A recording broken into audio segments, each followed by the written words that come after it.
ঝামেলা ছাড়া বানিয়ে ফেলুন মজাদার ভাপা পিঠা 3 লেয়ারের পুর দিয়ে। আর দেখতেও যেমন অসাধারণ ছিল, খেতেও অনেক মজা ছিল। বাসার সবাই খেয়ে খুবই প্রশংসা করেছে। আর এটার টেস্ট একটু অন্যরকমই হয়। সো আপনারা ফুল ভিডিও দেখতে থাকুন। আসসালামু আলাইকুম আমার প্রিয় ভাই বোনেরা। তো আজকে আমি ভাপা পিঠা বানাবো ঝামেলা ছাড়া। অনেকের অনেক কষ্ট হয় দাঁড়িয়ে বানাতে, তারপরে অনেকে বানাতে চায় না, দাঁড়িয়ে থাকতে থাকতে পা ব্যথা হয়ে যায়। সো আজকে আমি একটা দুর্দান্ত পিঠা বানাবো ঝামেলা ছাড়া। দাঁড়াতে হবে না, কোনো কষ্ট হবে না, জাস্ট আধা ঘন্টা ওয়েট করলে হয়ে যাবে। সো আমি এই চালের গুঁড়োগুলোর মধ্যে অল্প পরিমাণে লবণ দিয়ে একটু পানি দিয়ে এটাকে ভালো করে মাখিয়ে নিচ্ছি যাতে করে এটা পারফেক্ট হয়। তো আমি আগে থেকেই রাইস কুকারে একটু পানি দিয়ে দিলাম। আর এই চাটনির সাহায্যে আজকে আমি একটা বিশাল আকারের ভাপা পিঠা বানাবো। তো আমি আগেই দিয়ে দিলাম গরম হওয়ার জন্য।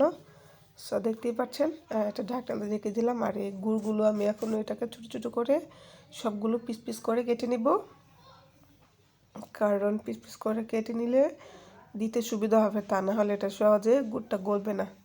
তো দেখেন এমন করে আমি সবগুলো এক এক করে সুন্দর করে পিস করে নিয়ে নিলাম। অনেকগুলো হয়েছে মাশাল্লাহ। আর তারপরে দেখতে থাকুন। আর এটা হচ্ছে নারকেল।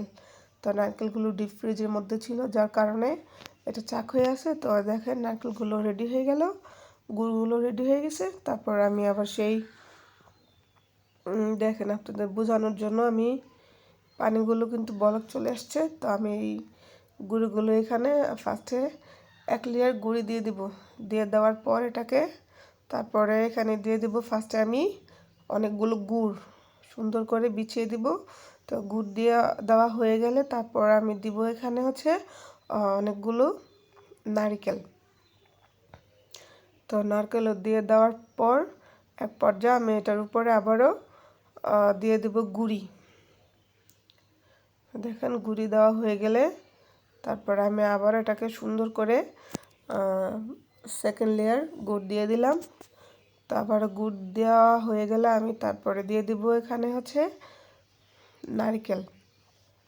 তো নারকেল দেওয়ার পর আমি আবার এটার মধ্যে গুঁড়ি দিয়ে দিব। এমন করে আমি থার্ড লেয়ার পর্যন্ত নারকেল আর হচ্ছে গুড় দিয়ে দিব। আর এই পিঠাটা এভাবেই তো থার্ড লেয়ার আমি মিঠে দিয়ে দিচ্ছি। অনেকে মিঠাই বলে, তারপরে গুঁড়ো বলে, তো যার যেটা ইচ্ছা আপনারা সেটাই বলতে পারবেন এটার নাম।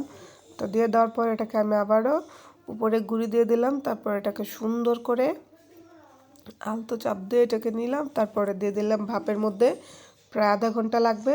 আর এখানে আপনাদের দাঁড়াতেও হবে না। আর দেখেন মাশাল্লাহ কতটা সুন্দর হয়েছে ভাপা পিঠাটা।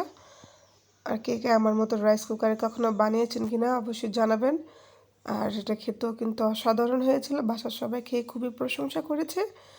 আর টেস্টটা ছিল অসাধারণ। 3 লেয়ার গুড় দেওয়ার কারণেই টেস্টটা দ্বিগুণ হয়েছে দেখেন। আর আমার ঠান্ডা লাগার কারণে ভয়েসটা একটু কেমন যেন হয়ে গেছে। যাই হোক, আমার ভিডিও যদি আপনাদের ভালো লেগে থাকে অবশ্যই সবাই like, comment, share and subscribe করে পাশে থাকবেন। এই বলে আজকের জন্য এখানে ভিডিও শেষ করছি। সবাই ভালো থাকবেন, সুস্থ থাকবেন। আর নতুন ভিডিও পেতে অবশ্যই কমেন্ট করবেন। এই বলে এখানে ভিডিও শেষ করছি। আল্লাহ হাফেজ।